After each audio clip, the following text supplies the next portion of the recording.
हाँ, बिल्कुल लिख सकते हैं, but that was more of landslides, full landslides he.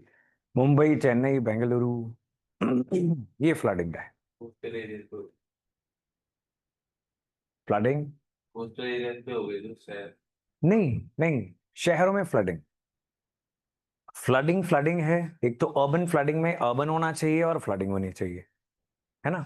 Bengaluru is not on the coast as such, but it was a case of such urban flooding जिसमें बहुत सारे लोगों की जान गई, जो बार बार न्यूज़पेपर्स कोट करते हैं, राइट। तो आप सबसे बड़े बड़े इंसिडेंट्स ही कोट कर सकते हो ना, आप सेकंड थर्ड टियर इंसिडेंट्स नहीं कोट कर सकते। एंड अर्बन फ्लडिंग, ये क्वेश्चन इतना इजी है कि लाइक हमारे पास जगह कम पड़ती है पॉइंट्स लिखने के लिए। So flooding in urban areas is an emerging climate induced disaster, right. Now see, दो चीजें यहां पर बात करनी है हमने। एक तो है फ्लडिंग इन अर्बन एरियाज, और दूसरा क्लाइमेट कैसे उसको इंड्यूस कर रहा है, मतलब क्लाइमेट चेंज का भी उसके ऊपर इंपैक्ट हम डिस्कस करे बिना इस आंसर को कंक्लूड नहीं कर सकते। सिर्फ अगर हमने अर्बन फ्लडिंग के कॉजेस दे दिए, that will be a problem, right. Will have to tell how climate change is inducing urban flooding, then discuss the causes. तो बताओ जी कॉजेस। सो सबसे पहले तो कॉजेस डिस्कस कर लेते हैं हम, अर्बन फ्लडिंग के कॉजेस हैं क्या। All of you online now, you can chat.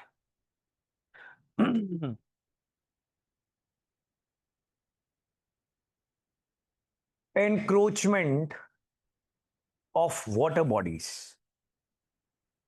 encroachment of water bodies, this is the one of the major causes। चाहे वो नदियां हो, नदियों के फ्लड प्लेन्स हो, और आपने ऐसे पॉइंट्स की एग्जांपल्स में फ्लड प्लेन्स की बात करनी है, लेक्स की बात करनी है। श्रीनगर में फ्लड्स आए थे, उस समय ये चर्चा हो गई थी कि वूलर लेक, डल लेक, इनका एक जमाने में साइज बहुत बड़ा हुआ करता था। ऐसे ही बहुत सारी नदियां जिनके फ्लड प्लेन्स, वो फ्लड प्लेन क्या होता है, अगर ये नदी आज बह रही है, इसके आसपास का बहुत सारा इलाका है इस फ्लड प्लेन, कि जिस साल बहुत ज्यादा पानी हो जाएगा तो पानी यहां पर भी पहुंच जाएगा, यहां पर बिल्डिंग्स बन गई हुई हैं। So when we say encroachment of water bodies, because flooding is related to water, जहां पे वाटर बॉडीज थी वहां पर शहर ही बन जाएगा।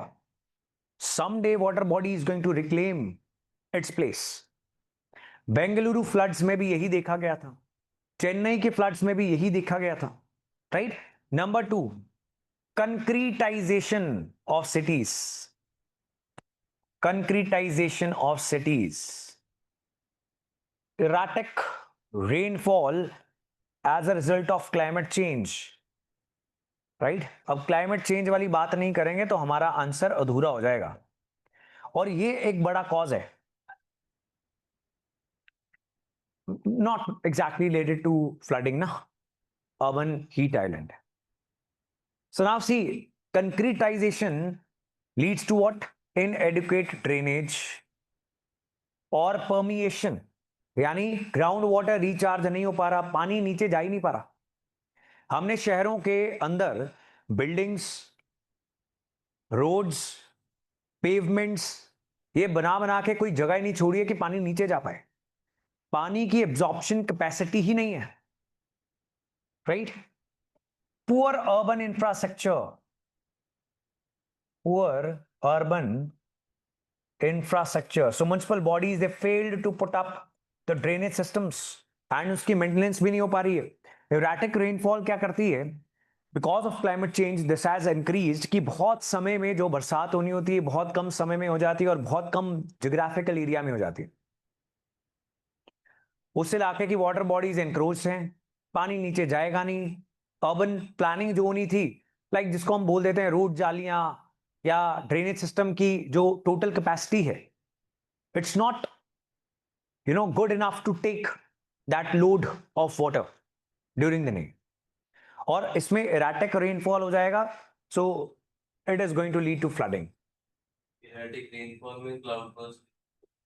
क्लाउड बर्स्ट हमेशा नहीं होता अर्बन फ्लडिंग में, राइट, और वो कुछ इलाकों का फिनोमेना भी है।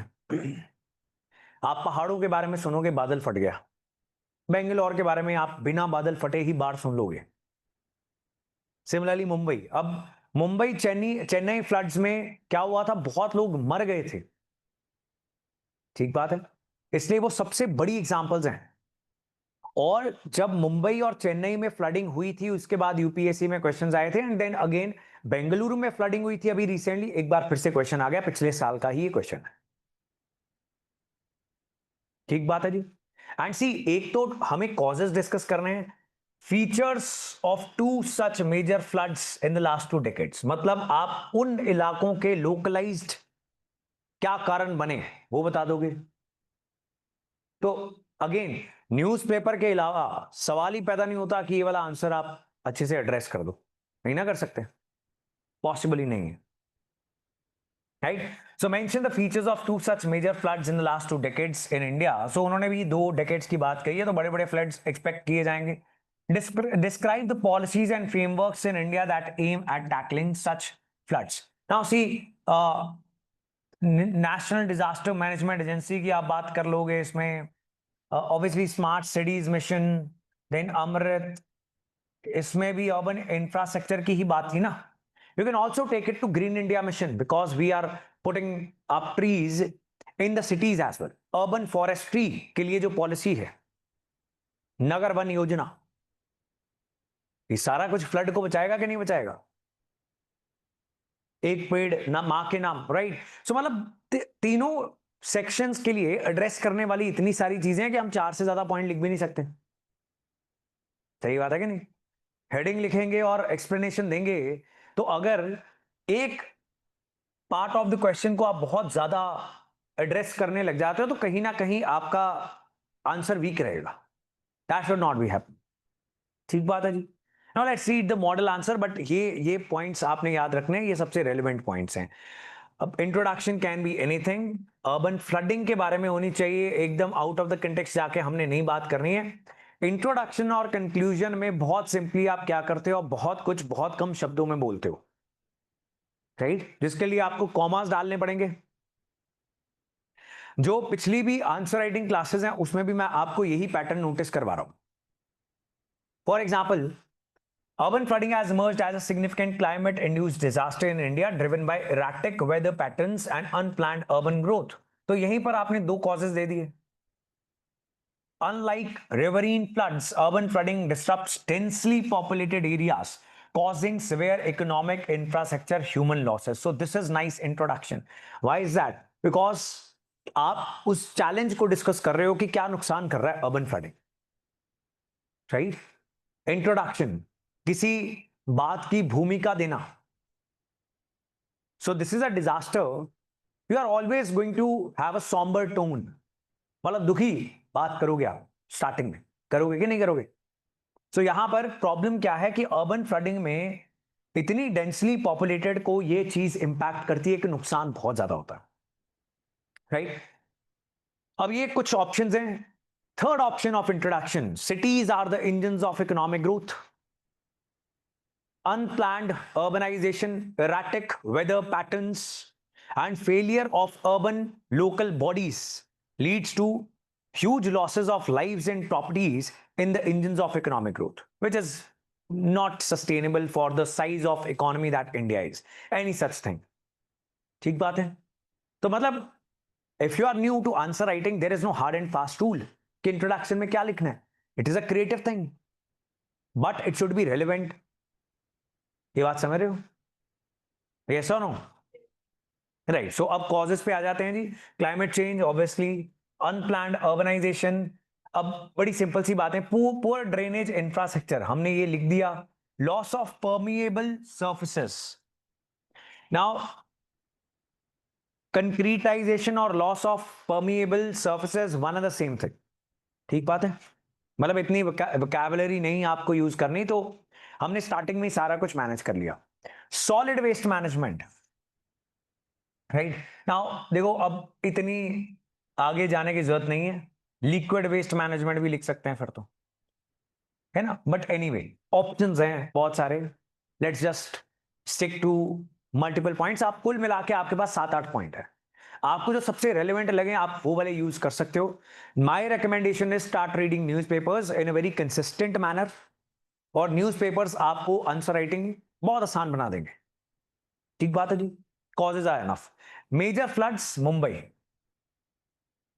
राइट नाउ सी, जब भी आप डिजास्टर मैनेजमेंट की तैयारी करो, आपने अब यहां से यह सबक लेना है कि बड़ी बड़ी लैंडस्लाइड्स इन लास्ट 2 डेकेड्स, उनके बारे में थोड़ी थोड़ी जानकारी, बड़े बड़े अर्बन फ्लडिंग, बड़े बड़े अर्थक्वेक्स जो इंडिया में पिछले 50 साल में ही, ये तो आपको और लंबा दिखना चाहिए, वोल्केनिक eruptions, आपके पास इसका एक कंटेंट होना चाहिए ready, right? If you want to solve this disaster management section in a good manner, मैं नहीं कह रहा कि आप ये सारी नंबर्स याद करो, you can very easily right that loss of a large number of lives, loss of property, and it was economic hub of the country, financial capital of the country, वहां पर फ्लडिंग हो जाना। Similarly आप अगर बेंगलुरु की example देना चाहो which was very recent, अब होता क्या है कि अभी रिसेंट बेंगलुरु फ्लडिंग हुई है तो बहुत सारे लोग देंगे, ठीक बात है, so may be we should avoid that, ठीक बात है। Massive transport and communication disruption, metro जो है लोकल मेट्रो वो रुक गई थी, लोग फंस गए थे जहां पर थे, घरों में पानी भर गए थे, लो लाइंग एरियाज के लोग मर गए थे, और काफी समय तक शहर वापस नॉर्मलसी पे नहीं आ पाया था, राइट? ये तो कुछ भी कहानी लिखनी है, अगर नहीं भी पता होगी कुछ लिख ही दोगे, ऐसे समय पर थोड़ी सी चालाकी भी करनी पड़ती है। यहां पर आपको कुछ भी नॉवल ऐसा नहीं बताया जा रहा जो यहीं हुआ था, मुंबई में भी टोरेंशियल रेन ही हुई थी, है ना, तभी फ्लडिंग हुई थी, तो यहां पे भी हुई थी, एनक्रोचमेंट यहां पे भी थी वहां पे भी थी, तो जो मर्जी लिख दो, इसमें इतनी चिंता वाली बात नहीं। दिल्ली का भी लिख देंगे कोचिंग सेंटर से अंडरग्राउंड। हाँ बट लेकिन वो एक बेसमेंट में पानी भरा था, वो फ्लडिंग नहीं थी, शहर में फ्लडिंग नहीं थी, समझ रहे हो? एक इलाके में पानी भरना is not urban flooding. Urban flooding हम तभी कैटेगराइज करते हैं जब भारत सरकार मान लेती है उसको कि ये डिजास्टर है। कई बार क्या होती है, स्टेट सरकारें रोती रहती हैं इसको डिजास्टर, राष्ट्रीय आपदा घोषित करो, स्टेट सरकारें नहीं, सेंट्रल गवर्नमेंट नहीं मानती है, ठीक बात है। सो बेंगलुरु की फ्लडिंग वाज फ्लडिंग जब सभी स्टार्टअप्स रुक गए थे, करोड़ों की गाड़ियां, बंगले, सब कुछ। गुड़गांव में तो कल भी पानी भरा हुआ था, but we are not categorising it as urban flooding, ठीक बात है। वो कैमेलिया जो है पता आपको, 200 करोड़ का फ्लैट, 300 करोड़ का फ्लैट बिक रहा है वहां पे, उसके सामने पानी भरा हुआ था, बताओ, से बढ़िया जंगल में जाके रह लो, क्या फायदा। और जी policies and framework, so national disaster management plan, again newspaper reading करते करते एंड डिजास्टर मैनेजमेंट की क्लासेस में you will get these 3-4 agencies, 3-4 guidelines, 3-4 rules, इससे ज्यादा कुछ है नहीं करने वाला, और हर डिजास्टर मैनेजमेंट के आंसर में वही यूज करना होता है, दैट्स द ट्रिक, ठीक बात है जी। सारे सर यही करेंगे, हाँ फिर रैंक फिर क्या है? बट अगर देश की पॉलिसीज एंड फ्रेमवर्क पूछ रहे हैं फिर तो पॉलिसीज एंड फ्रेमवर्क ही बताएंगे ना, we can not write something that does not exist. अगर कहेंगे कि अर्बनाइजेशन के लिए गवर्नमेंट ऑफ इंडिया के सबसे बड़े बड़े इनिशिएटिव्स बताओ, तो हमें स्मार्ट सिटीज मिशन, अमृत हृदय, ये बताना पड़ेगा, इसमें हम कुछ डिफरेंट नहीं कर सकते। हाँ कोई ऐसी चीज कर दें, ऐसी जैसे नगर वन योजना, काफी लोग मिस कर जाएंगे, उसको भी आपने रिलेट कर दिया, उसके लिए आपकी गवर्नमेंट स्कीम्स की तैयारी कितनी अच्छी होनी चाहिए, राइट? नगर वन योजना आपको मिलेगी नहीं, एक दिन न्यूज़पेपर में आई थी बस। सो ऐसी चीजें आपको ढूंढ के रखनी पड़ती हैं। देन पॉलिसीज एंड फ्रेमवर्क्स में गवर्नमेंट ऑफ इंडिया की support to the urban local bodies, that is also part of it. Ultimately urban areas में फ्लडिंग ना हो, सारा काम किसका है? ये सारा काम है अर्बन लोकल बॉडीज का। अर्बन फ्लड मैनेजमेंट गाइडलाइंस 2010 में आई, नेशनल डिजास्टर मैनेजमेंट एजेंसी ने इसको इशू किया था, सो दैट इज द, अब देखो ये जबरदस्ती, स्मार्ट सिटीज मिशन तो स्मार्ट बनाने के लिए थी ना, फ्लड रोकने के लिए तो नहीं थी, टेक्निकली तो फिर ये भी गलत है, बट राइट, स्मार्ट सिटीज का पार्ट ये भी है कि अर्बन फ्लडिंग ना हो, your infrastructure is ready, Similarly, Amrit, Atal Mission for Rejuvenation and Urban Transformation. So we were discussing this today as well in the morning newspaper class. ठीक बात है. As I told you, urban forestry is a magical thing. So that can be used. और उसकी scheme अगर आपको याद आए तो आप लिख सकते हो, अदरवाइज लिख सकते हो. Urban forestry initiatives by central and state governments. You right something. Sometimes you are having examples, sometimes you're not having examples. Your answer will stand out when you will have examples. ये बात निश्चित है. ठीक बात है जी. बीजी forecast मौसम आया था. हाँ, वो भी एक बात है. बिल्कुल सही बात है. ऐसे तो बहुत सारे हो जाएंगे. बट अगेन है ना, स्पेस की बहुत कमी है इस आंसर में. 4 हिस्से पूछ लिए गए हैं. नहीं, it's about Indian urban flooding ना. हाँ जी आएगी, टेलीग्राम पे आएगी. सो अर्बन फ्लडिंग रिफ्लेक्ट्स. अब ये कंक्लूजन है, इसमें कुछ ना कुछ होपफुल बोलना इज वेरी इंपॉर्टेंट. क्या बात बोलेगा बंदा? Disaster management which is related to environment. यही बोलेगा ना, सस्टेनेबल होनी चाहिए जी डेवलपमेंट, है ना. We should be investing in sustainable infrastructure and futuristic cities, these kind of things, right? So multiple options. Urban flooding reflects a convergence of climatic pressures and developmental lapses. अब कुछ बात करते हैं way forward की, कर लेते हैं. Effective implementation of policies, ecosystem based planning. हो गए ना, कॉमर्स स्टार्ट हो गए, बहुत कुछ कहने की कोशिश है. And community participation are essential to mitigate future and urban flood risk. बस ये हमें करना है.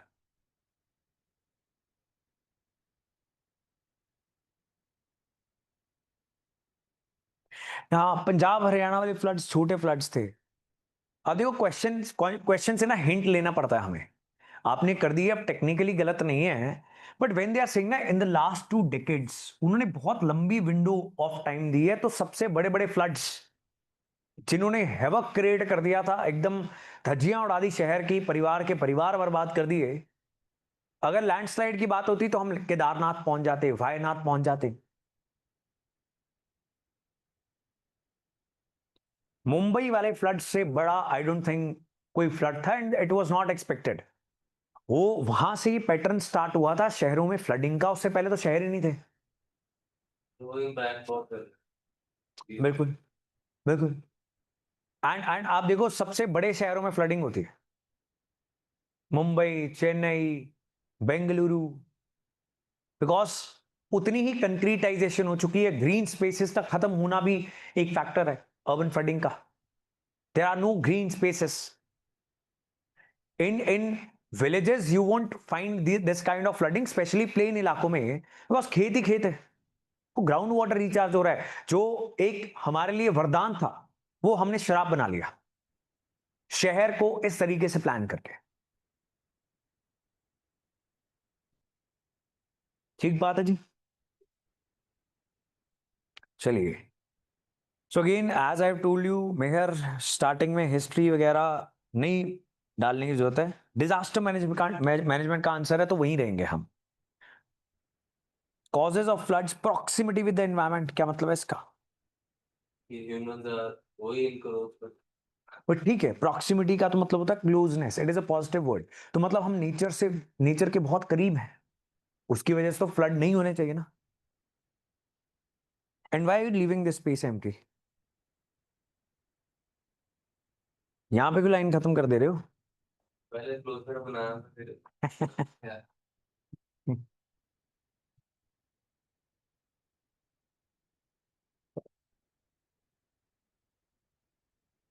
Rapid urbanisation and country.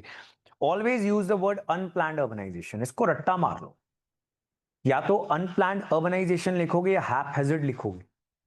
Rapid is not a negative word. Rapid तो मतलब तेज, अच्छी बात है. तेज अर्बनाइजेशन हो रही है, इसमें क्या दिक्कत है? हैपहैज़र्ड मतलब कोई कियोस मचा हुआ है, कोई प्लानिंग ही नहीं कर रहा. शहर पहले बन जा रहा है, सरकार बाद में आ रही.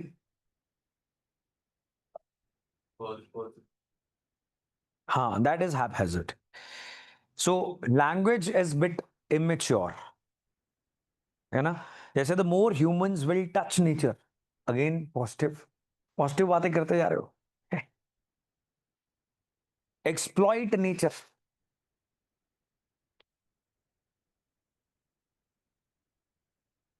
ये शब्दों की कमी है।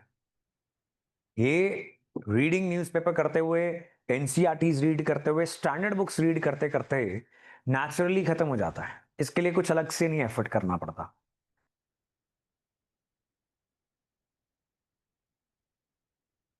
हम्म। आपने दोनों लैंडस्लाइड्स की बातें की और वायनाड तो लैंडस्लाइड ही थी।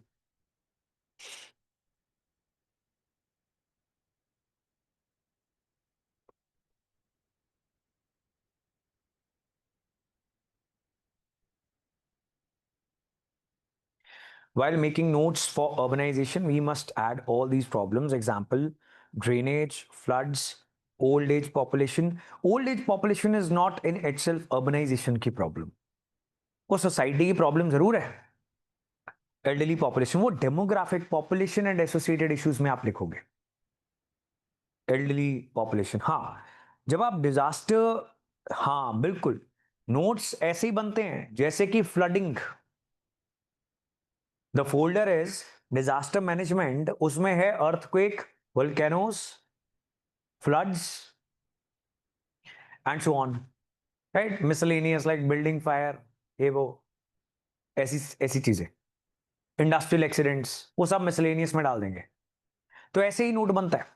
अगर आप सिंगल, अब डिजिटल नोट बनाने का यही फायदा होता है कि आप धीरे धीरे समझते हो कि मैं बहुत एक्स्ट्रा लिखता जाता हूं, तो आप उसको काटते हो। आपको चाहिए पॉइंटर्स, लिखने की जगह और समय तो है नहीं आंसर। सो आपके issue based notes when we से बनने चाहिए, तो यही होना चाहिए कि डिजास्टर मैनेजमेंट का एक नोट बन गया, आगे सब हेडिंग्स आती जा रही है, राइट? एंड उतना ही लिखेंगे जितना आंसर लिखते हुए काम आ पाएगा। बहुत ज्यादा बल्कि नोट्स नहीं बना लेंगे।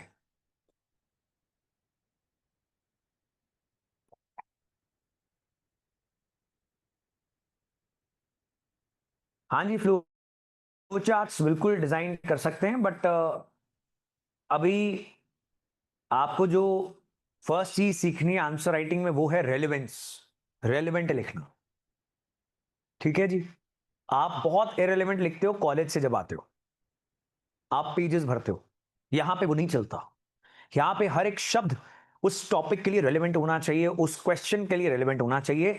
इन civil services you do not write what you know, you write what is asked. ठीक बात है? अब देखो, सबके जिनके भी आंसर्स आए हैं मेरे पास, आपके फोन नंबर्स होने चाहिए उसके ऊपर, like this, and I will B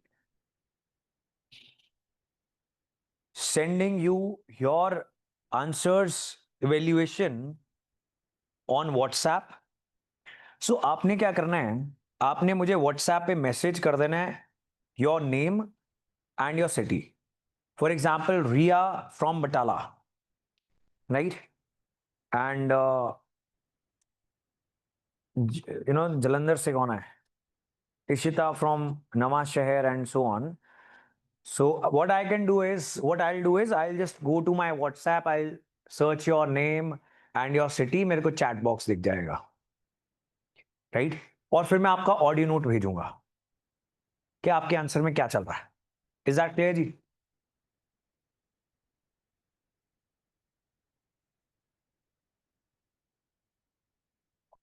जबरदस्ती फ्लो चार्ट्स नहीं घुसाने होते हैं। ऐसा कुछ नहीं है कि हर एक आंसर में फ्लो चार्ट डालेंगे ही।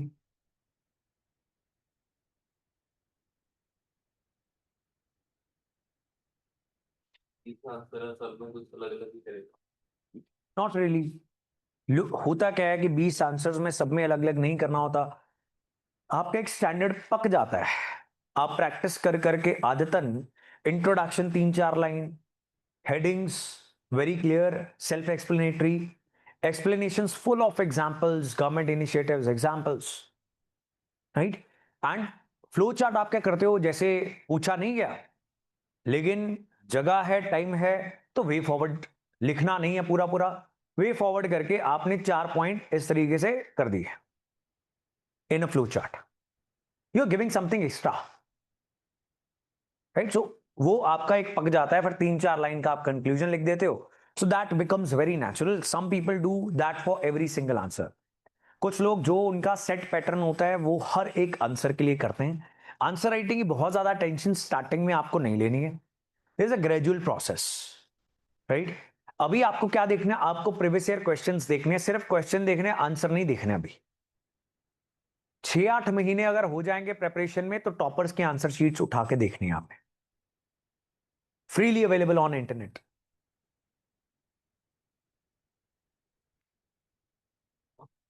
हाँ Mandeep, I have just address that. 10 days आपको वो तैयारी स्टार्ट की हुई है, आपको आंसर्स नहीं लिखने, आपको आंसर राइटिंग क्लासेस सारी देखनी है.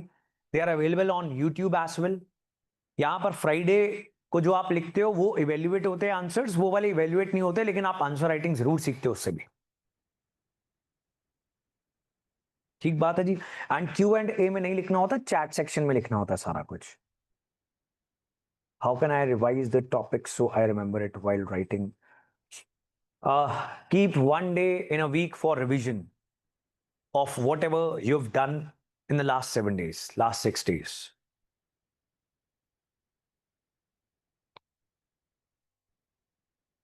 ठीक बात है जी.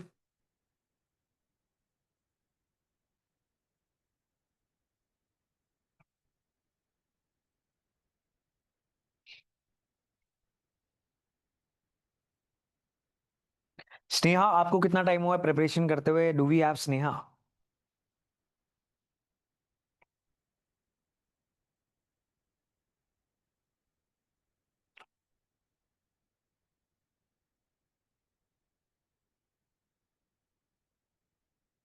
चलो, I will be sending you the audio notes,